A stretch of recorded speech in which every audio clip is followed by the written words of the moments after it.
అందరికీ నమస్కారం.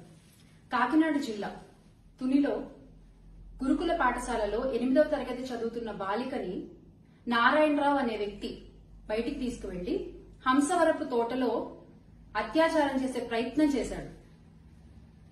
అక్కడ స్థానికులు అది గమనించి ఎందుకు ఇలా ఈ పాపం తీసుకుని వచ్చారని అడిగితే కలబొల్లి మాటలు చెప్పి తప్పించుకునే ప్రయత్నం కూడా చేశాడు.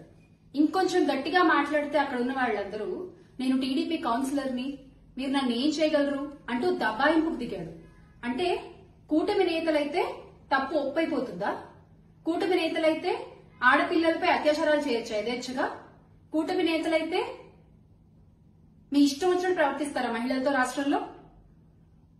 కళ్ళబొల్లి హామీలు ఇచ్చి మహిళలకి మేము రక్షణ కల్పిస్తాము అంటూ నోటికొచ్చిన అబద్దపు మాటలన్నీ మాట్లాడి అధికారంలోకి వచ్చిన ఈ రోజు కూటమి నేతలు ఎందుకు రాష్ట్రంలో ఇంత జరుగుతున్నా నోరు మెదపరసలు? ప్రతిరోజు ఏదో ఒక మూల ఏదో ఒక మహిళపై ఏదో ఒక అత్యాచారం జరుగుతూనే ఉంది.